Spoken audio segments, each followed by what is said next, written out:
据日本媒体报道，日本陆上自卫队和美国海军陆战队在九州冲绳开始夺回离岛演习。分析指，在当前日本不断强化与美国防务协同能力的背景下，美日这次演习的动向无疑值得中方高度警惕。对于美日频繁借中国因素在周边炫耀武力，并意图介入台湾问题，中国国防部发言人29号强调，刻意寻找借口渲染局势紧张，制造对立对抗，是极不负责任的危险行为。更有悖于地区国家求和平、谋发展的良好意愿。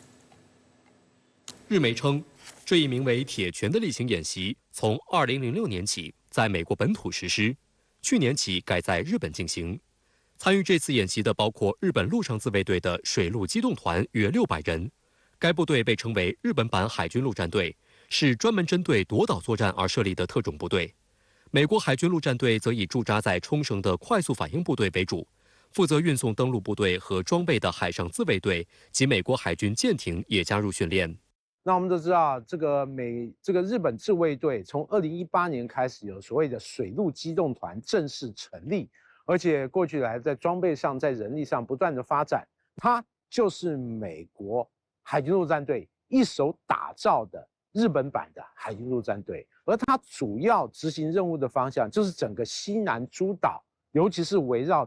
钓鱼台周边的相关一些岛屿，因此它在编制上、在作战能力、在协同训练、协同战力，乃至于移地训练等等，它面面都是针对所谓夺岛作战。共同社25号的报道称，与去年演习时偏重现场训练不同，今年的铁拳演习还增加了日美司令部制定作战计划以及对各部队的指挥。力争强化不同部队之间更高水平的合作。所谓日美司令部制定作战计划内容，也就是通常所说的联合指挥所演习。就在本月初，日本媒体才曝光称，日本自卫队和美军在历任联合指挥所演习中首次将中国列为假想敌，并宣称此次演习目的就是为了对未来的台海局势进行军事干涉。尽管日本方面随后否认相关报道，宣称此次演习没有针对特定的国家或地区。但美国《星条旗报》毫不掩饰称，无论日本是否承认，美日举行这类演习所针对的假想敌就是中国。对此，中国国防部发言人张小刚在29号的例行记者会上回应表示，有关国家间的防务合作不应针对第三方，更不应拿中国说事，而刻意寻找借口渲染局势紧张，制造对立对抗，是极不负责任的危险行为，更有悖于地区国家求和平、谋发展的良好意愿。台湾问题纯属中国内政，怎么解决台湾问题是中国人自己的事，不容任何外来干涉。但从去年铁拳演习看，相关演练内容中，日本自卫队承担了风险最高的抢滩登陆和清扫残敌等任务，美军只负责最后的清理战场。这种变化可能与美军有意从第一岛链后撤，担心在夺岛作战时遭到惨重损失有关，也可能是日本试图强化独立夺岛的企图。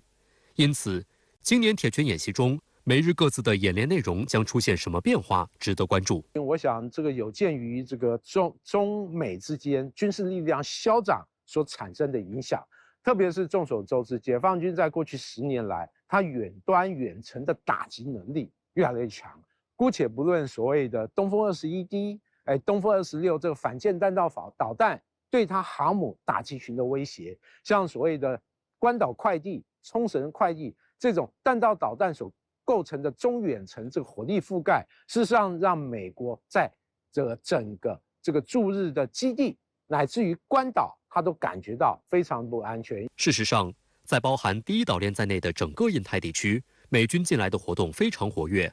26号起，为期12天的金色眼镜蛇2024多国联合军演拉开帷幕。这一年度例行军演由泰国皇家武装部队和美国印太司令部共同主办，是亚太地规模最大的联合军演之一。本次共有来自约30个国家的近1万名官兵参演，主办方美国派出约4000人的部队参加，中方则连续第11年应邀参演，将参与人道主义民事活动部分的演练。分析认为，美国一度希望借军演加强对盟友的控制，为印太战略服务，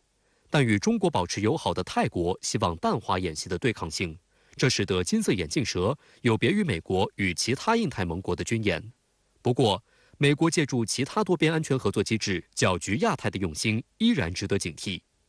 而从3月4号起，美韩将举行代号为“自由护盾”的联合军演，将持续到14号。韩国联合参谋本部28号表示，此次军演，韩美将出动陆海空网络以及宇宙等多种军事资源共同参与，将重点演习多领域作战以及针对朝鲜核武威胁的打击能力。驻韩美军发言人艾萨克·泰勒表示，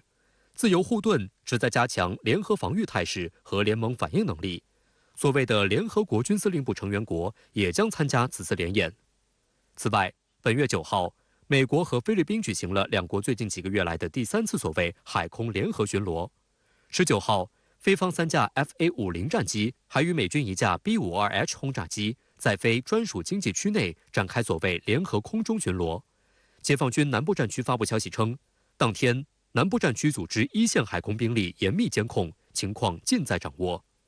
国防部发言人张小刚29号则进一步表示，近来菲方拉拢域外国家搅局南海，组织所谓联合军演、联合巡逻，并公开炒作，严重违背南海各方行为宣言精神，危害地区和平与稳定，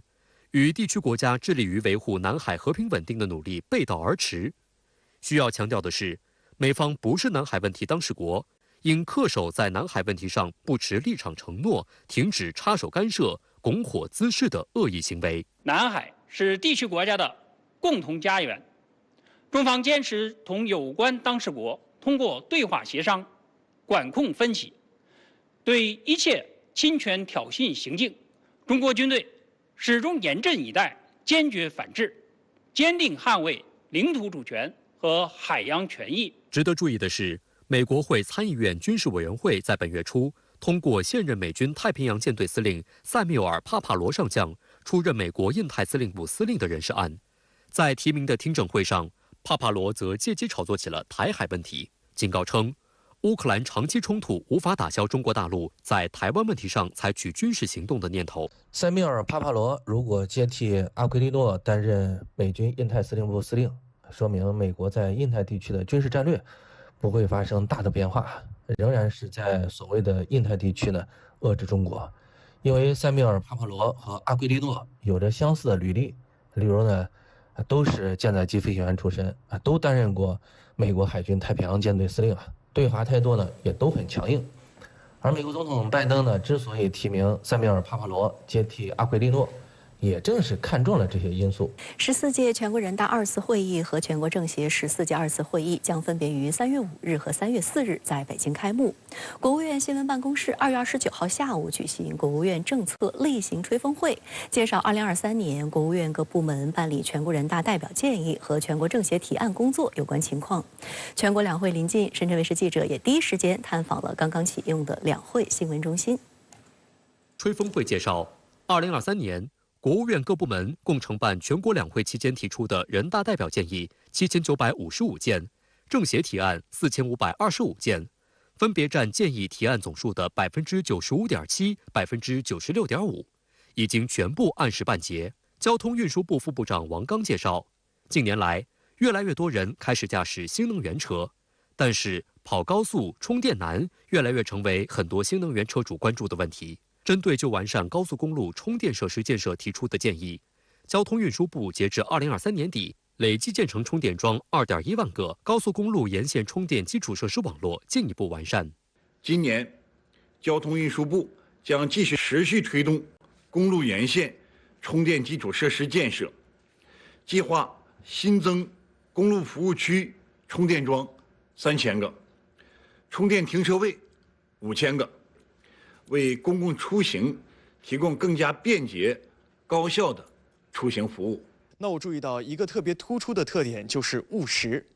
在审议提案过程中，各部门不仅提出了极具具体的建议，而且所关注的问题紧密联系着民生福祉。无论是工信部关注并推动工业母机产业发展的推动，国家卫生健康委对基层医疗卫生服务能力的提升，还是交通运输部对新能源车出行问题的具体建议，都展现了政府在听取和采纳代表委员建议时的实际行动与成效。距离全国两会召开还有不到1周时间，设在北京西长安街北侧梅地亚中心的两会新闻中心27号正式启用。深圳卫视记者已经完成注册。